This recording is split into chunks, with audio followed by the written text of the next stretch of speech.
Well, when Jordan Peterson first started talking about compelled speech and compelled use of pronouns, I remember people thinking, like, why do you care about this? This is like such a small issue with a marginalized group of people. Like, let them have their identity and use the pronouns they want. And, you know, this is like, what was it, 2015, 2016? And I remember his warning, and I remember many other people like, this is going to spill over. Like this, if you can enforce this on a professor, and if you can enforce compelled speech, because Canada doesn't have the same free speech laws we do in America. Yeah. And if you can, like, where does it go? How are you compelling it? Well, it means through violence or through police or through the fear of being arrested, the fear of having your job taken away from you. Like, this is literally what happens when you use laws to compel people. Like, you have to have some sort of a punishment if they don't follow through, if they don't follow your orders. And this is what he was worrying about. And I remember at the time being like, I hope he's wrong. Like, I hope it doesn't get that big. But now here we are, 7 years later, yeah, and he was right.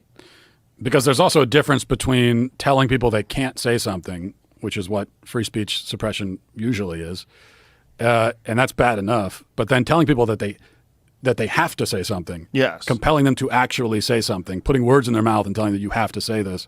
And it's not you know, pronouns. It's not a small thing, because when you use the she for a he, you're not only being forced to say something, but you're being forced to affirm and acquiesce to a claim that you don't agree with. You're being forced to express a belief that's not yours. I mean, it's like it's not much different from, you know, a dictatorship forcing someone to profess belief in a religion. You know, it's forced conversion, basically, is what it is. Yeah. And once you allow that, it doesn't matter. Of course, it's going to start somewhere small. It's just pronouns. It always starts that way. But like I said, it's actually not small. Pronouns there's a reason why the left makes a big deal out of it. So anytime people on the right say, well, it's not a big deal, in response to the left making a big deal about something, well, they wouldn't be making a big deal about it if it wasn't a big deal. And the fact that they're choosing this hill to defend should tell you that there's something here worth fighting over. My kid was going to school with a girl who was a they, them. She decided she was a they, them. And she demanded that they talk in they, them way. Like, you had to use, when you were referring to her as a plural. This girl wore makeup, dressed like a girl, just decided that she was a they, them, and would get angry if you misgendered her and not calling her a plural. Yeah. And what does that mean? So we have enough of a problem getting someone who identifies as a woman to tell us what a woman is, but right. What's a they? Yeah. What do you like? Describe to me the feelings of being a they. Describe. You know, can you describe that? What is that experience like? And anytime you ask someone to do that, it immediately descends into incoherence. And also, by the way, the actual gender neutral pronoun for an individual is it. It's not they. So it's interesting that. Well, nobody wants to be an it because it's dehumanizing. Offensive. Right. Yeah. They want to be a they. But yeah, if you're calling yourself non-binary, you have dehumanized yourself, because human beings exist in a sex binary, male and female. If you're rejecting that, you are rejecting your human identity. And so you've already dehumanized yourself. You are actually it. If it's true that you are not a male or female, then you are an it. We don't know what else to call you. And then maybe more importantly, one of the things that you're doing when you're doing that is you're giving people, especially if you do it to young people, you're giving them an opportunity to be special and to get special treatment without any special act. They haven't done anything that warrants that unique behavior. Yeah, I think that's a really important point. I think that's actually so much of this that and people don't notice it, but a lot of this is just standard narcissism. Yes. Especially you listen to these, you know, why is this so common among celebrities now? All the celebrities have trans kids and they're coming out as non-binary and whatever else. And then you listen to them like Demi Lovato or whoever, and you listen to them explain why they're they, them. It's always, well, I don't identify with these labels. I'm beyond that. I'm above that. It's like these labels were good enough for billions of humans before you, but it's not good enough for you. You can't find yourself there.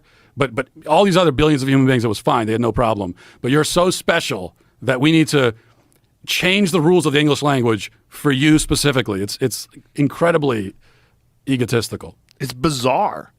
It's like if you feel that you're different than everyone else, you're still a female. You're just a different human being who happens to be a female. If you're so unique, go prove it with your actions. Prove it with your work. Prove it out there in the world. But to demand this very special attention, and that's what we give people. Like if you give people that thing today, they'll tell. There's groups of people that will tell you, you're amazing, you're incredible, you're beautiful, you're brave. It gives them positive affirmation for making these decisions.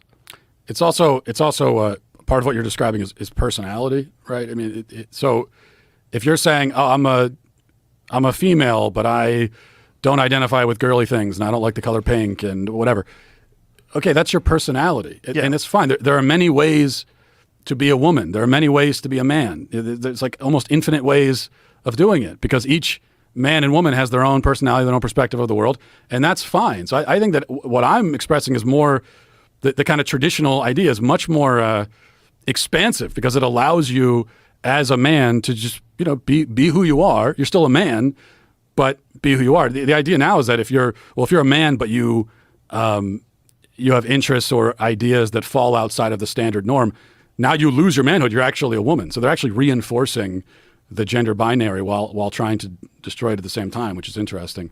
But I think most of what they're trying to describe is actually just personality. Yeah. And now we have this situation where you could have a person who has 5 different genders and 6 sexual orientations, but no personality because their personality has been subsumed by all of these labels. They've categorized and labeled and everything, and it's really strange. The art exhibit recently where the girls threw soup on the Van Gogh. You know about that story? Oh, yeah. They asked, someone was interviewing them. Oh, Patrick Bet-David was interviewing them and asked them, can I ask what your pronouns are? And she said she was he, she, they. He, she, and they. I go, so you're masculine, you're feminine, and you're plural. She's all of them. She's everything. She's basically like a Hindu god. It's like what are you? This is just laziness. At least choose one. It's just pompous nonsense. It's just, in that particular case, thinking that you're going to fucking cure climate change by throwing soup on a priceless painting and then gluing yourself to a wall. And also, what does it tell you that the person interviewing her knew that she definitely has different pronouns? Like, you just know sure. It comes with the package, which tells you, that, again, that this is an ideological and political thing. It's not an actual identity. If you were one of those people that thought that there was a literal attack on the foundations of this country to try to destroy it from the youth up, what better way to do it than with social media reinforcing